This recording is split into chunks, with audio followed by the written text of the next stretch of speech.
Welcome to another episode of Talking Bollocks with me, your host, Howard H. Smith. Hello, welcome back. It is Howard H. Smith, the talker of bollocks.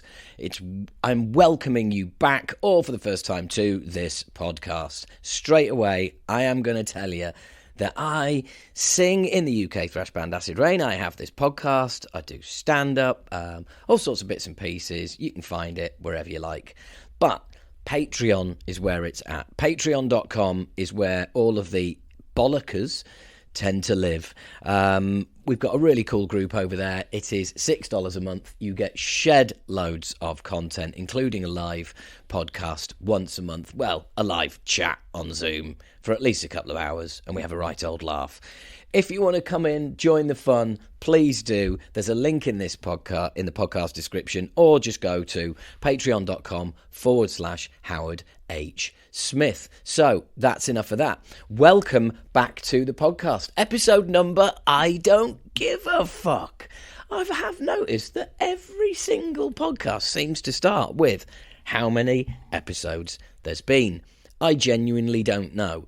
Do you know what? I'm going to open up my podcast app on my phone right now and see if there's any. I think there is some clues in there. Episode 439, the last one, it reckons. Wow. Okay, well, if it says so, I did say I was not going to mention it, didn't I? I've fucked that up now. Anyway, you know what I mean. So it's now time to get stuck into, as always, the news. What has been happening in the world of metal since last we spoke? Dave Lombardo has announced his debut solo album, Rites of Percussion. So that's something. Also, Voivod, quite rightly, really chuffed for them. Voivod wins Juno Award in Metal Hard Music Album of the Year category for Synchro Anarchy at the Canadian Grammys, which is the Juno Awards. And that is awesome. Just awesome recognition of an awesome band who have been through so much and are still going. And despite, massive changes, have managed to stay relevant. I think it's fucking awesome. Good old Voivod. You gotta love yourself some VOD. Now, speaking of bands who've been around, right, I'm going to get to it, and that is the passing of Jim Durkin of Dark Angel. Very, very sad news. As listeners, as some of you may or may not know, I toured back in the day with Dark Angel.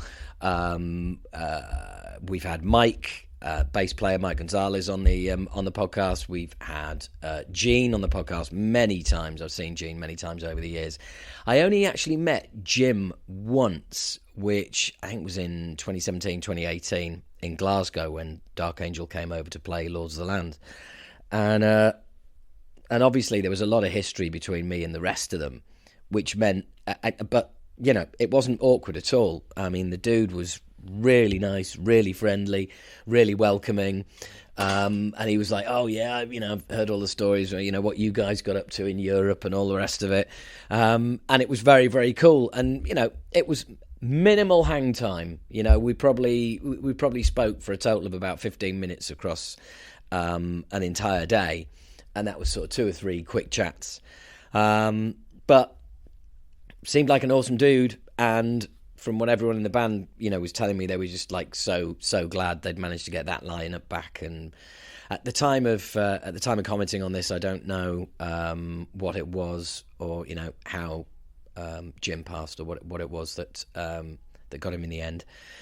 But it's really, really sad. And when you see people that you know and consider friends extremely upset by these things, that is also upsetting. So my best wishes to Jim's family and to everybody in Dark Angel, who I really do feel for. Top guys, every one of them, and it's just really, really sad. And just as sad, long-time artillery drummer Joshua Madsen dies after being hit by a bus. Long-time drummer Joshua Madsen played in the band's last 4 albums, has died at the age of 45. I sit here as a 52-year-old guy saying, fucking hell, that is just so unfair. He'd recently exited artillery, had rehearsed with his new band on Wednesday night and was walking from the station to his house where he and his family live when he was hit by a moving bus around 9:47 p.m. I don't know how you can be hit by a bus that isn't moving. I mean, you wouldn't be hit by it, would you? It's stationary. You'd have to hit it. I don't want to get into comedy into this article because it's not funny. Dear friends, fans and family, today we awoke to the tragic news of the passing of our dear friend and bandmate Josh. Dear Josh, for those last 10 years you have been part of an extended family. We have played, fought, laughed and cried together and looked at the future alongside appreciating for now. You had a kind spirit and a big heart. Our thoughts and prayers are with your son and family. We wish you peace and joy on your journey. Take care. Rock on wherever you are. Isn't that nice? Really nice, touchy message. And again, just fucking hell. Seems so unfair at that kind of age. Absolutely ridiculous. Next up, watch Jeff Tate perform Queensryche classics in Helsinki. So the reason that I have highlighted this is something that I wanted to comment on, is the fact that you could just change the fucking town. Watch Jeff Tate perform Queensryche classics in, change name of town. It's the same fucking article that's been running for about the last 10 years, ever since he got booted out of Queensryche. And I'm at what stage? At what stage is it going to cease to be news that Jeff Tate is roaming the world like some heavy metal, hard rock nomad, playing Queensryche classics all over the world? I mean, it's a thing. He's been doing it for ages. I'm just amazed that people keep posting, blabbermouth keep posting video clips. Nice to see we're going to have Devil Driver back. It looks like, they are going to be back. New album, the whole kit and caboodle. Really pleased about that. And hopefully we'll have Des Fafara on the show as well. I will keep you up to date with, when it's coming and all the rest of it. Now, 3 odd articles. First one, I didn't expect to be reading this ever. Watch, Violence performs with no original members in Melbourne after singer Sean Killian falls ill. Vocalist Jason North of Truth Corroded filled in for Sean Killian at Violence's March the 11th concert in Australia after Sean Killian fell ill shortly before the performance and could not make the gig. Violence's lineup for the Melbourne show consisted of North, drummer Adrian Aguilera, ex-Mortis, guitarist Miles Dimitri Baker, Vorbringer, Interloper, ex-Rings of Saturn, bassist Christian Alder Walbers, and guitarist Ira Black of Vicious Rumours, Heathen and Metal Church. So, yeah, wow. That is a tough one. That is a real tough one. I mean, I think it's getting to the stage now where it's going to be virtually just about Sean and that's it. I mean, I've seen some Phil Demmel made some comments online recently about he's just not sure where he sits with the whole Machine Head thing at the moment. Machine Head, I just read the name. The whole Violence thing at the moment. Because he's kind of just feeling like it's not getting back together with those guys and playing the songs. I mean, the lineup that came back was Killian, Demmel, Strickland, Dean Dell, and Ray Vargas, and you know what? That was a perfectly respectable lineup, but it's just all looking a bit shaky now. It's all looking a bit shaky. So, Dave Mustaine admits he has difficulty getting up in a certain pitch now with his vocals. Okay. Well, I'm just putting it out there that we have all known this, Dave, for a long time. Yeah. In fact, I mean, at least 10 years. This is not new. This is not new. It's a wonder based on everything that's happened. The guy upstairs isn't even letting me continue to do what I love. Hey, the guy upstairs, sexist much? Hey, God's definitely a bloke, is he? Oh, fucked up there. I don't want to be a victim. I can't stand people who play the victim. So I'm not going to give you a litany of all my injuries. But suffice to say, I feel great right now, and I don't think there's anything that I cannot do. I won't jump out of an aeroplane anymore because of the plate in my neck, and because you have seen some of the others. But I'm going to be a grandfather. Oh, my son Justice is going to be a dad. Well, that's all wonderful. So yeah, basically he's saying that injuries and shit like that. Look, voices get older. That's it. But never mind. Steady on, Dave. Don't stress yourself. Don't strain yourself. Right. Now Mike Shinoda, once again, I might add, rules out Linkin Park performing with Chester Bennington hologram. This is ringing a bit of a bell, isn't it? Has Wendy Dio been on the phone, Mike? So, what have we got here? A Tupac Shakur hologram performed with Snoop Dogg at Coachella in 2012. Cirque du Soleil brought a holographic version of Michael Jackson to the stage. And more recently, Ronnie Dio. Shinoda addressed the prospect of the surviving members doing this on the radio. And he said, "Those are creepy." Yes, congratulations. Right out the gate, Shinoda is absolutely spot on. Even if we weren't talking about us, if we weren't talking about Chester, that's a very sensitive subject, and we would have our feelings about how we would represent that. For me, it's a clear no. I'm not into that. But even as a viewer of just a fan or another band, like I heard ABBA, for example, they're doing a hologram show and they're still alive. Then you get to have an opinion about it based on they're all still here, yet they want to do it this way because they want to transport you back to a moment in time where those songs were new and whatever era it was. I get that. I see that. I'm not positive, even under those circumstances, I'm not positive I personally would buy a ticket to the show, but other people would.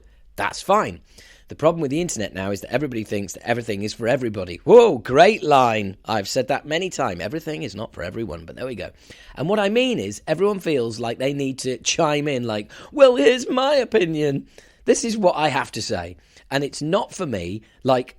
If I don't like it, then nobody should like it. That's not the way the world works. If you like a thing and I don't like the thing, then you go to see the thing, or you go buy the thing, or you don't. Well said.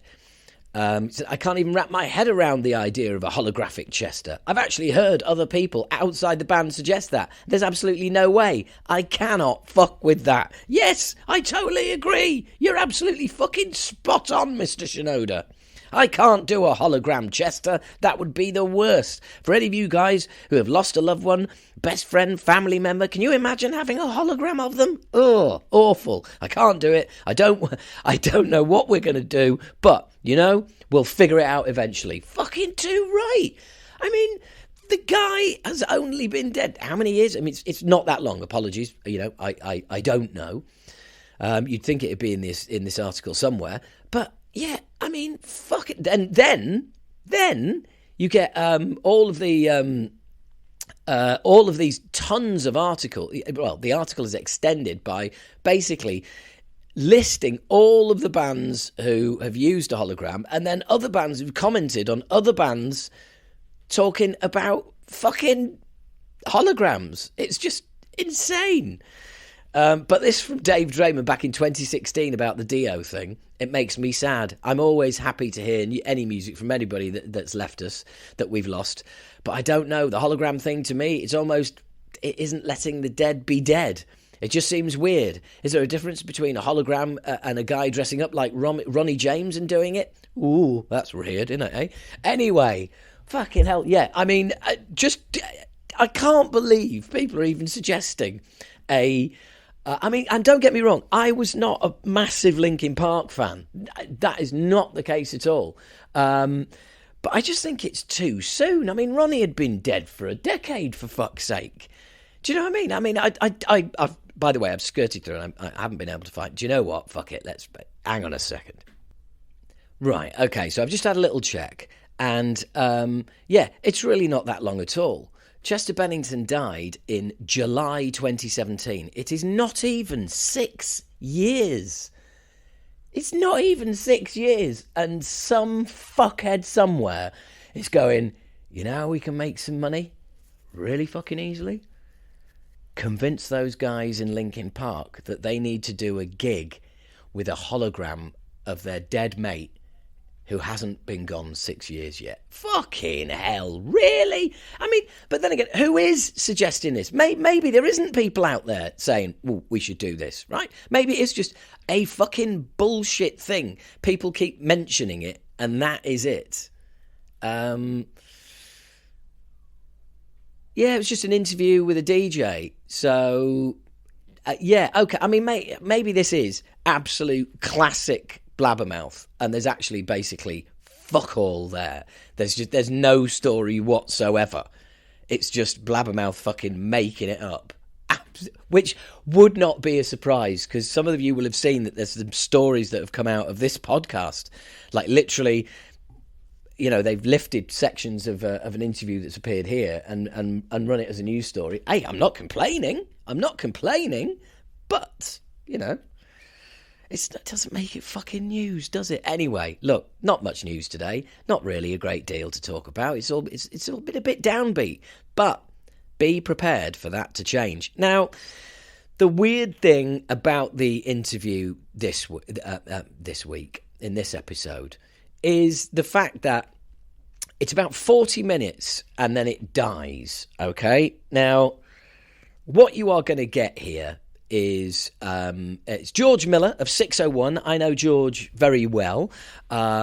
He is a big Acid Rain fan. I actually sold him when I worked in a record shop all those years ago. I sold him a Sepultura album, one of his first thrash albums. So there you go. It's he also runs a video channel called Foodinati. I've appeared on that. He's a top man, and you are going to hear my chat with him now. Now, this was an hour and 15 minutes. We got into it. Only 40 minutes of it was recorded. Now, normally you would all go, oh, fucking hell, Howard, you dickhead, what did you do? Well, I'm going to throw George under the bus here. He recorded the whole thing, right? I didn't. And unfortunately, a couple of technical issues happened, which means you only get a 40-minute interview. But, you know, that's bad news. Good news is we're going to get together again and do another interview, another big chunk, because there's loads of stuff we talked about that isn't in here, but we still did speak about a lot of stuff. And George is working on a remix of The New Low by Acid Rain at the moment, which should be fucking insane. Anywho, without further ado, because that's what you say on a podcast just after you've said how many episodes you've done, it is now time for the interview with my friend and one half of 601, George Miller. Marvellous. Right, just get all my crap out the way. And I must get these mics off you as well, because if I can stick them in my phone. Oh yeah, Brilliant. They're off Amazon. Amazon, 50 quid. And do you know what? I'm sure you've sent me the link. I think you sent me the link last time. Yeah, these are better than the ones I linked you to last right, time. okay. Right, all right. Well, so anyway, we've already started. Hello there. Hello, this is George, George Miller, half of 601. Indeed. Yeah, okay. So you're like 300.5. Something like that. Yeah, right. Okay, all right. Now I want to kind of go like right back to your very beginnings in music, but more the fact that, okay, as usually, I'm all over the place. Right. But there is one, I'm going to start right at the beginning where I wanted to start, which is the one question that I wanted to ask you. Because 601, what kind of music is it? For the uninitiated. I would say it's fairly heavy industrial influence dance music. Right. We come from a place that isn't dance music, but we make dance music. Right, okay, cool. Because you know, you've said to me before your passion is for metal. Yes. And you know, to quote you, you felt like a bit of a fraud because initially, you do this kind of music. Yeah. But you're just good at it. Yeah. But you don't feel it as much as something like metal, and that was really, really interesting to me. I've given it a lot of thought since I last said that. Yes, good. Basically, my roots, I was in a punk band first, as most of us were, and up until 1993, and we're actually on the 30th anniversary of 601 now.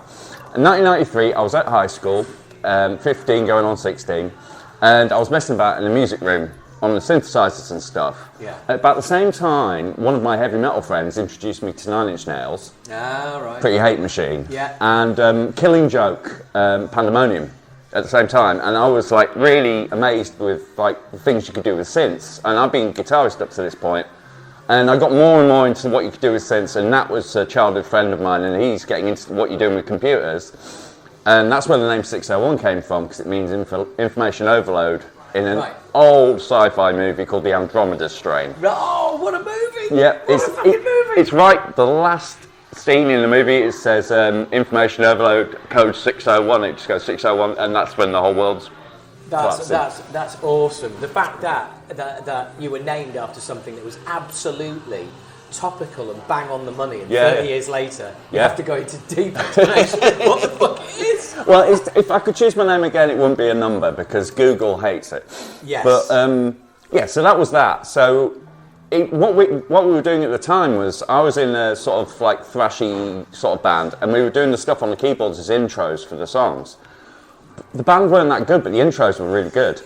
So we just expanded the intros and just kept going with that, and just sort of like organically just moved into making electronica. I was just going to say that because you hear people talking about like organically creating, music and film or whatever. Yeah. And organic is the word that everybody chucks around. Yeah. But when you were describing this, I was thinking, that's about as truly organic as it can possibly get. We didn't set out to be an electronic band. It was a band called Insight I was in, and we were playing at Rios and stuff.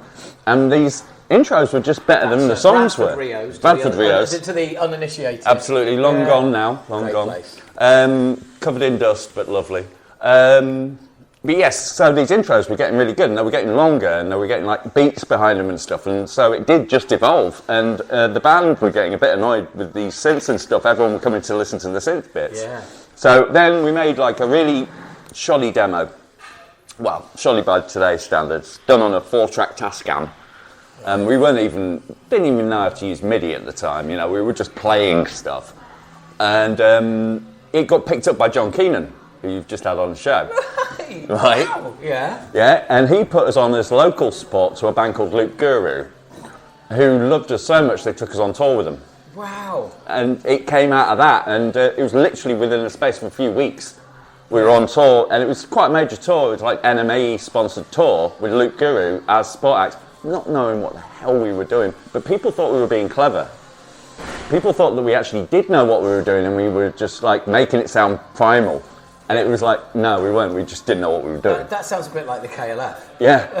Everyone going, they're geniuses. I go, no, it was all a fucking accident. Yeah, well, absolutely. And they were a major influence on the whole thing as well. So it was a glorious time for music anyway, 93, 94. There was a lot of stuff going on. And do you know what? There's a lot of listeners to this podcast that have never heard that phrase before, ever. Yeah. Well, I was still like... I know. By the way, I know what you mean. Pretty Hate Machine absolutely took my electronic cherry. Yeah. I fell in love with that fucking album. Yeah. To this day, I've got just about every version of it, including the remaster from a few years ago. Oh. And I went to see him in Newcastle Riverside. Yeah, I've seen them great and I've seen them bad. I've seen ones where Trent Reznor just wanted to get off stage when they were supporting Metallica at Nebworth. And he just said basically he hated heavy metal and he's not going to play any of the hard ones, he's only going to play the slow ones, and he just riled up the crowd. Not his greatest moment. And then I saw him play like his full-on raging set that he does now, with Much of the Pigs and all that sort of stuff in it, and it was phenomenal, life-changingly good. But it was specifically something I can never have off the Pretty Hate Machine album, which is still hauntingly beautiful. Yes. And I still listen to it all the time. Yeah. Ring Finger is the other song off that album. Absolutely. That absolutely does it for me, because it's like, especially when you're coming from metal, and that's what you're used to. And, you're hearing Trent, and you're going like, brain says this is heavy. Yeah. Brain is telling me this is heavy. Ears say no. Yeah. Brain and like vibes and feelings are telling me this is heavy. Which brings me neatly onto how I've rethought what I was saying about heavy metal music. And I'd done a bit of thinking, soul searching, and I'd read an amazing book called Electric Wizards, which is about the notion of heavy. What is heavy? What makes something heavy? And now it comes from the old hippie thing of, oh, that's heavy, man, which means it's a bit of a bummer, or it's a bit of a big question. Yeah. Heavy. Yeah. So you can have heavy funk, you can have heavy country music, you can have heavy techno, you can have heavy classical. Oh, Debussy. Well, there you go. We've both come with our own favourite heavy composer. Yeah, absolutely. And you hear that stamped all over metal. So yeah, basically, the different ways of being heavy with different instruments, I suppose. So when I listen to some of the stuff I've been making with 601, a lot of people have said to me, you can tell you like heavy music, you can hear the influence in there. And it's basically around making grungy bass sounds and stuff like that, and just making sure the drums sound like they're actually played, as opposed when they're programmed, and stuff like that. And I didn't realise I was doing it unconsciously for a long time. Now I've started using, on this new batch of material we're doing, one of which is a remix for you guys, I've started using guitars. Yeah. And saying, right, it's a big party, I'm just going to bring everything I like into the mix now. Yeah. And stop because we became... Well, do you think so you think subconsciously your love of heavy music has come through what you do anyway, which is really interesting, because I think that says a lot about the kind of listener you have as well. Because the listeners clearly, I'm making an assumption, but I've got a feeling that most people into metal would listen to your music and would not hear that. But people into dance music hear it. Yeah. Do you know what? And that's interesting. Yeah. Because I think people who are into metal tend to be, and rightly or wrongly, not an accusation, but tend to be a little bit more closed-minded. Some of them. And so listening straight away to hearing your kind of music, it would be like, oh yeah, that's no thanks. Well, I think you've got listeners who dig a little deeper and spend a bit more time on music. Yeah. Like, so they might not like it the first time, they'll give it a few more listens, give it a few more chances, it might get the claws in. Sleep Token are a really good example of a band like that. When I first heard Sleep Token, I was like, right, this is a bit, like the pop bits are really pop, and the heavy bits are really heavy, and it's going to take a little while. After a while of listening to it, and actually listening to how it all, like, complemented each other and actually works as a piece of music that is pretty uncategorizable, like in, say, pigeonholes. Yeah. I became really enamoured with them, but I'm the sort of person who will give things a few chances, and I think, especially, we've done some, like, really, like, I would think, harsh electronic stuff in the past, which could definitely, if you had guitars on it, would definitely pass. Yes. And after seeing Prodigy play at Download, you see, they're massive crossover. And your is it current single? Oh, Burnham, yeah. Yeah, now to me, that's like, I want to pile in on that. Do you know what I mean? I hear that and I'm like, I want to pile in on it. Also, I hear that and I get excited. Yeah. Don't put any pressure on you, but I get excited to hear what you've done with exclusive, folks. The new low. Yes. So it's on the desktop right now. So George has got the stems from Jace, and Jace is excited to hear it. I've sent him links of 601. He's really excited to hear what you're going to do. Oh, absolutely. Well. Because the weird thing is his background is dance. Yeah. So he brought, like, as I'm sure, being an audiophile yourself, there's little dance cheats in the production on the Age of Entitlement. There's a couple of sub basses and there's little tricks and effects where you just go like, oh, he's used that. Yeah. Do you know what I mean? Yeah, you And can he's- hear it actually, because yeah. I've listened to the originals at length, because before I even do a remix, I make sure I know the original tune back to back before, so I know where the good bits are and I know where the tweaks are and I know what I'm going to do with things. And like a New Low's perfect track for us to remix because it's got the aggression and the fast attacking like vocal. Yeah. The sort of staccato manner in which it is lends itself so well to the beat, and it's so rhythmic. And it's I don't want to talk it up too much. I'm excited. But yeah, we've done like we've mirrored guitar lines on 303s and stuff like that, and we've really gone to town on it because basically, world, I want to do more heavy metal remixes. Well, funnily enough, we'll get it out there as soon as we can. Absolutely. And I'll also I'll speak to the label as well and let them know what's going on. Yeah. Because they may well, want to do something around it. Because better smash it up then. Well, the thing is that anything that would give the album another lease of life, or bring people, to the party. We've got a couple more coming after that for some other bands that we're doing. It's quite exciting. Again, I'm not going to talk about them until they're done. But we've just booked first festival performance at Beat Herder this year, and we got a really good slot this year because we had a bit of a graveyard slot last year, and they said whenever you want to play. I said 11 o'clock on Friday. I said that's when everyone's going for it. 11 o'clock on Friday, and they said you can have it. So we're going to usher in this sort of like this new sound, if you like, our new sort of rougher take on things. Because the thing with 601 is we became known for a certain sound that we kind of conjured up ourselves, us and a couple of other producers, the only people doing it, which is kind of like a slowed down version of Jungle, but with the influence of harder sort of like drum and bass lines and stuff like that, and it was actually quite aggressive.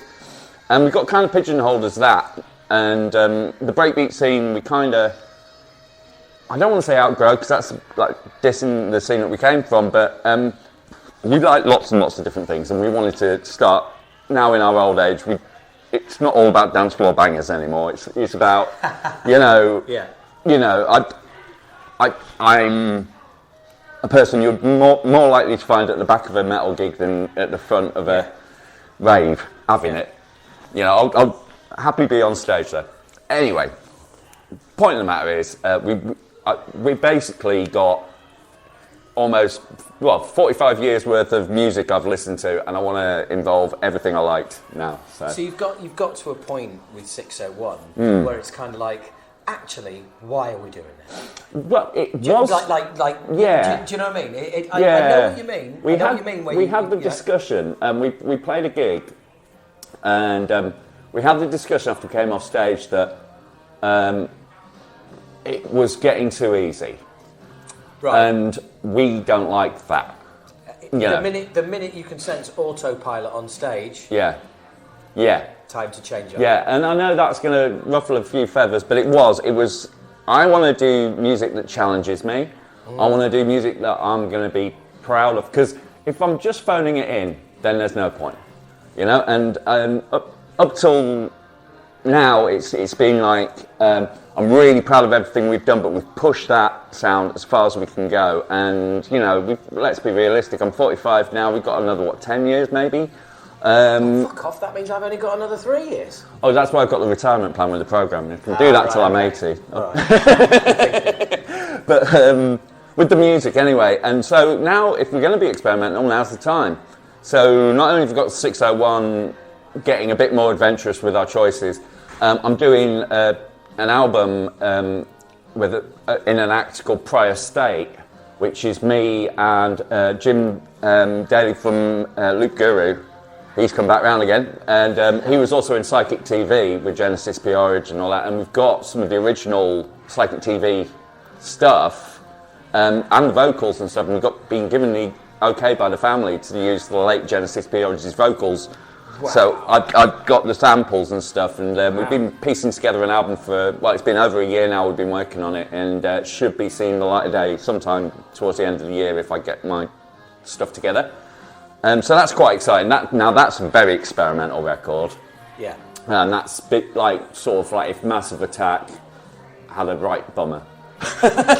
and started hanging around with Ministry. It's kind of industrial. I'd say more than anything, it's an industrial record. Yeah. But that's been great. And obviously, like hanging around with people like Author and Punisher and stuff, and like picking their brains a bit.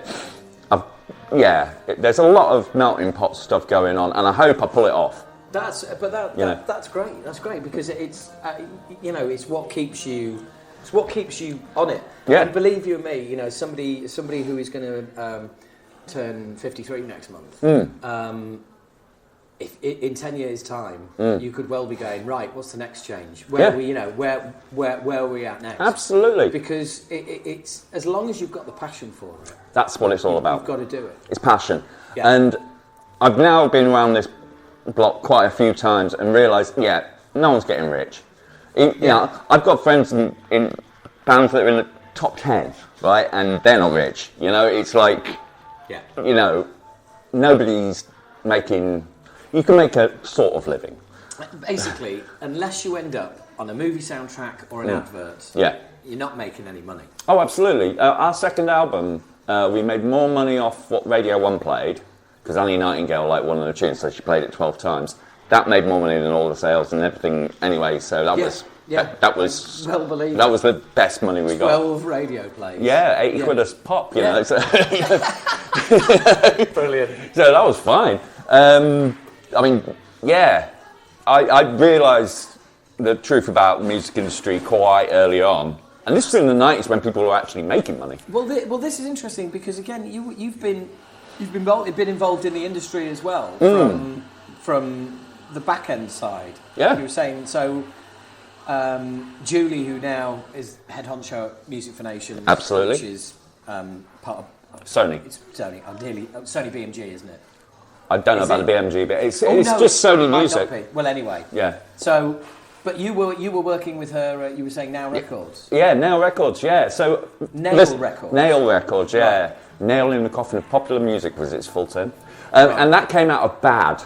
I don't know if you remember a shop in Leeds called Bad. Used to sell all golf gear. It was right up by the station. Oh, right. Okay. Yeah. Now I don't remember the shop because I remember Crash Records. Yeah.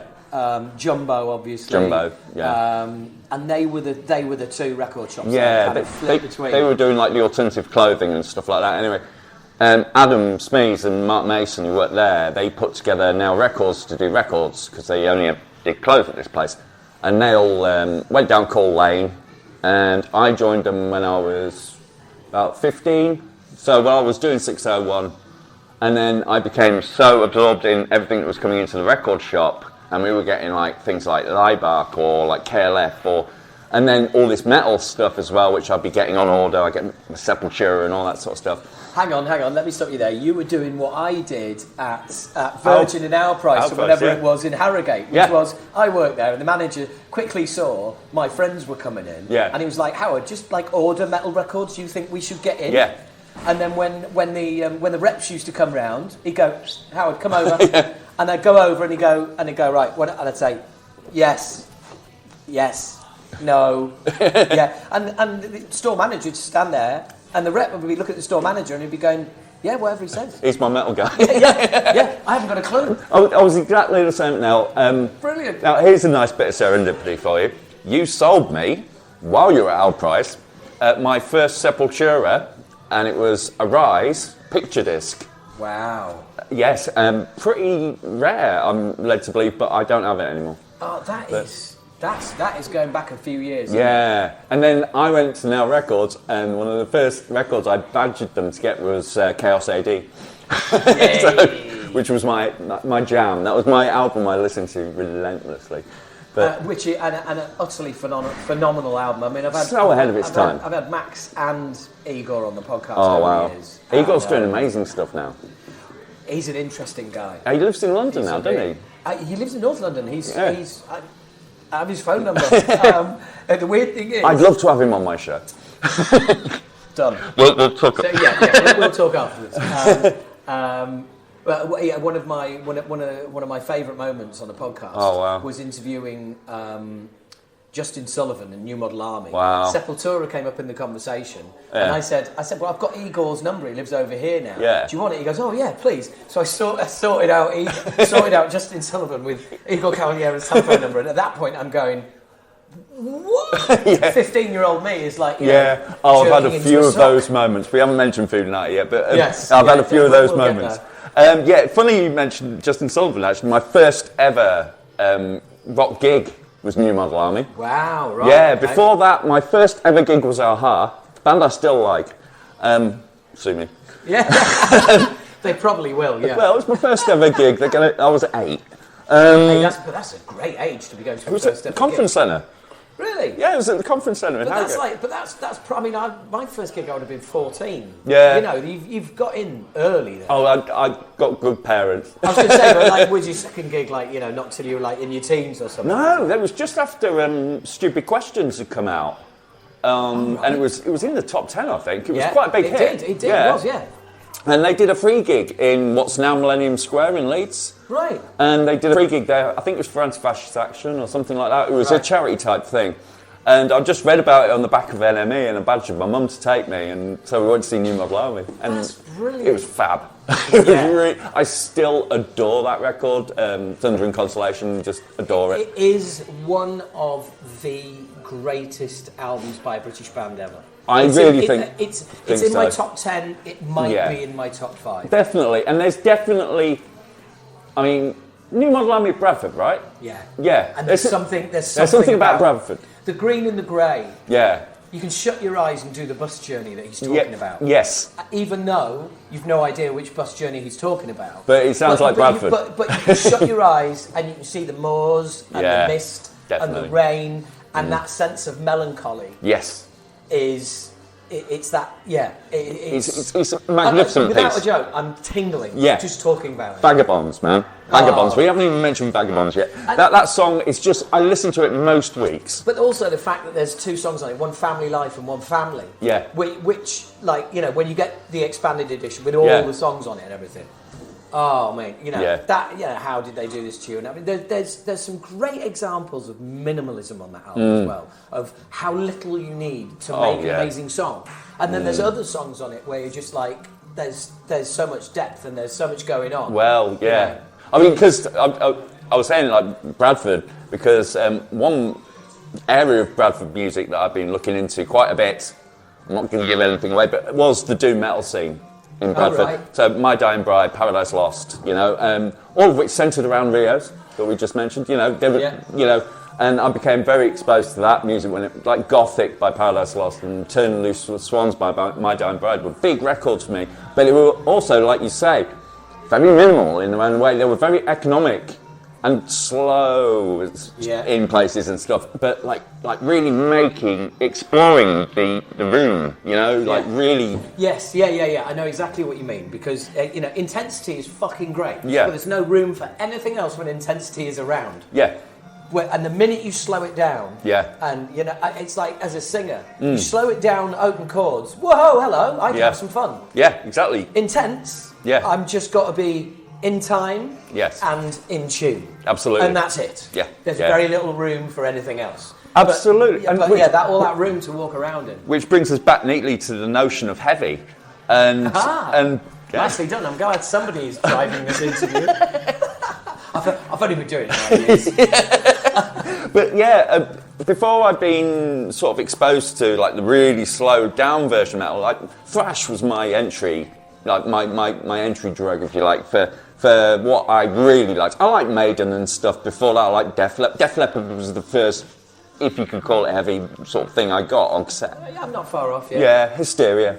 And then Maiden, because I fell in love with the artwork before the band, like a lot of people did.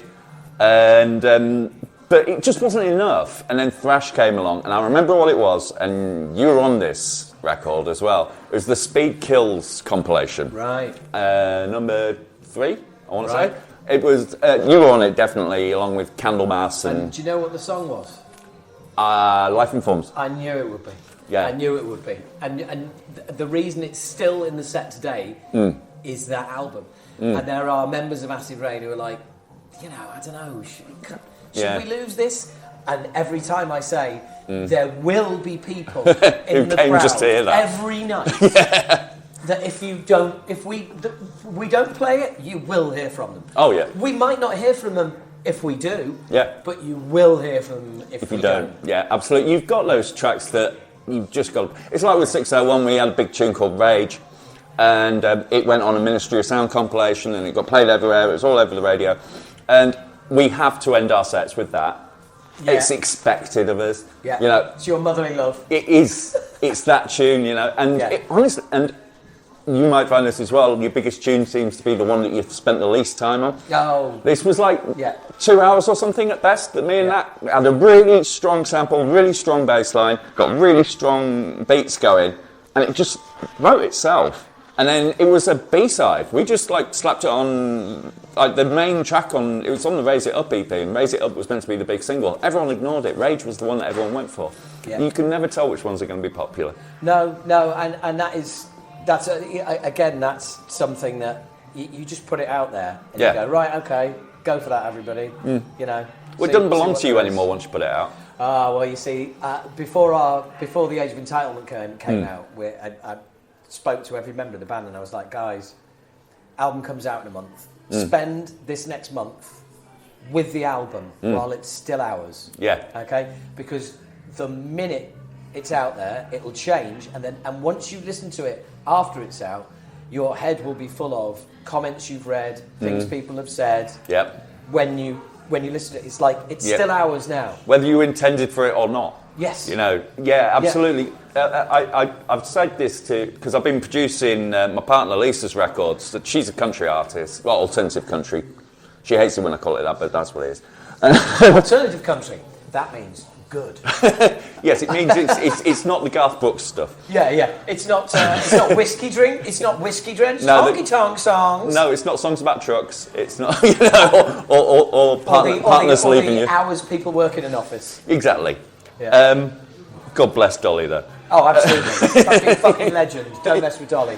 But yeah, so I've been saying to her, like, you know, the process of making the record and everything it means to you isn't going to be everything it means to everybody else. So once you put it out there, people take their own meaning from it. People will take their own meanings from songs. It might be totally not what you intended for it, but it doesn't belong to you. Once it leaves you and goes off to the distributor, it's like you have a baby and you put it straight into adoption. You know? What I love is when people don't even. Well, I'm I'm not sure about you and you know where you stand on lyrics, but what I like is when people you get comments from people about a song. Oh yeah. And they've decided what the song's about from the title. Yeah. And they haven't read the lyrics. Yeah. It's a bit like those people. But also when they listen to the song, and because they've already decided what it's about, they then apply that narrative to the words that are written down. Exactly. And if it fits, I'm right. Yeah. Okay, whatever you say. Well, it's yours now. Do what you want. Yeah. I know what I intended. Yeah, absolutely. I mean, you get all sorts of questions over the years, or like, what's that about, or what that. And I always say the same thing. I can answer your question, but it might ruin the song for you. Yeah. So, what you still want to know? What do you think? You still want to know? Yeah. No, it's absolutely that thing, isn't it? Especially. Like if you really labour over something, I mean, because I write lyrics as well. Because I'm also busy boy at the moment. I've got a death metal act that I do vocals for as well. Right. Okay. With Steve Rhodes from Nihilist. Ah, right. And we've done an EP. It was, to all intents and purposes, a grindcore EP. And it was just going to be a studio thing that we were just going to do. And quite a few people liked it. So we thought, like, we'll do some more. And then 5 years passed and we haven't done anything with it because we're both really busy. But we've just started a new song. So I've been doing lyrics. And once I'm into doing lyrics, I'm all right with it. It's getting into doing lyrics because I always think, like, well, it's heavy, aggressive music. So I've got to do heavy, aggressive topics and stuff. And then you think, well, you can use metaphor and change things to mean something else, and etc. And so once I get on a roll with it, it's all right. It can be as simple as it's like this one I wrote the other day. It's like it was talk about an abusive relationship, but not with a person. It's an abusive relationship with a a thing. An entity. An entity. Yeah. And, and I just got the word red flag in my head.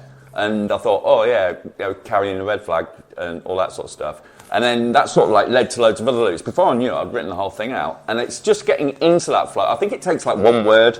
Yeah. It's like when I'm writing a song with 601, it'll take one sound and everything revolves around that. Yeah, everything grows organically out of that. Well, for lyrics, I always, you can't push it. My standpoint's always been, and we're back to the P word, passion again. Yeah. And it's like, it's got to be passionate. And that's why it always does my head in when you hear about bands overwriting for an album. Yeah. Oh yeah, we had 16 songs, we're picking the best 11. Yeah. And I'd be like, what, 5 sets of lyrics aren't getting used? Fuck that. Yeah, exactly. Because I pour my heart and soul into every fucking song. Yeah. If it's not getting used, I'm having those lyrics back. Yeah, yeah. Do you know what I mean? Yeah, yeah. And that, Totally. that does my absolute head in. Totally. I agree.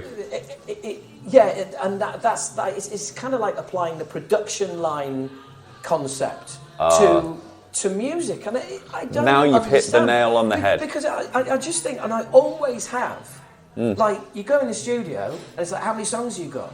How many songs are you recording? 9. How many go in the album?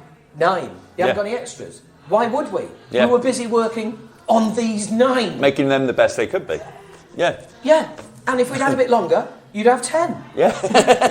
Yeah. But at no point are you getting 14 or 15. Well, this is where certainly myself, I can't speak for Nat because he's not here, but when it became like, because in dance music there's a different set of pushing from labels in that they want, because it's such an ADHD kind of mindset where it's just like, what's the new thing? What's the shiny thing? Where's the, and your record will only be big for about a week or so. Right. So they want the next one, and they want the next one, and they want the next one. And before you know it, you do feel like you're on a production line. Well, the thing is, as well, is that the danger there is if your label is reactive, because they're all reactive, because they don't know what's going to hit. Yeah. So when something does hit, do more of it. All the other labels go, right, that's big, do that. So there's every chance that by the time you do that, it's not that anymore. No, exactly. So you hand that in, it's like, oh no, that was last week. Well, you see, especially in a side of the industry where the technology runs it. So basically, the evolution of dance music has been the evolution of technology that's used. Right. Yeah. So, and the technology's always changing, and there's snobbery amongst producers about, oh, you're not got the latest thing yet. It's just like, well, I believe that proper creativity lies within parameters. I think that when you haven't got everything, you just make the best of what you've got, you probably make the best stuff. And do you know what that is? That principle is called the A-team principle. Yes. It certainly is. Yeah. Works for I've them. got a rocket launcher, but I've got a cardboard tube with some fireworks. Yeah, exactly. If you can kick ass with them, no one can touch you. You're bulletproof. Yeah. I love it when a mix comes together. Exactly. But like our first album was done on an Amiga 500 and a Roland D10 keyboard. Yeah. And just a wing and a prayer. And over the years, people come up to you and go, how the fuck did you get that sound? And that's what it sounds like when an interview dies. Sort of like that. Anywho, we were in Major Tom's Pizzeria and bar and all sorts in Harrogate when we did that, and I should have credited them with that, so apologies for that. And it was great fun. I hope you enjoyed that. I'm really looking forward to getting together with George again because we really got into music in a very sort of granular way, which I'm sure some of you, well, some hopefully most would appreciate, but also like all sorts of other stuff that's incredibly relevant. So I am literally doing the opposite of what normally happens. What normally happens after a podcast interview, as I've mentioned before, is that the presenters go on about the interview they've just done and pull it apart. Whereas what I'm doing is talking about part of the interview that didn't get recorded. So you haven't even fucking heard this. So I'm literally gibbering on about fuck all. So my apologies for that. Got some cracking guests coming up, and there'll be a part 2 with George, so even more cracking stuff. is going to be coming your way over the next few weeks. Don't want to say who, and there's going to be some features, some music business features. So, yeah, keep an eye out for those as well. Anywho, always a pleasure, never a chore. Tell everybody you know about Talking Bollocks and make them fucking subscribe. Please.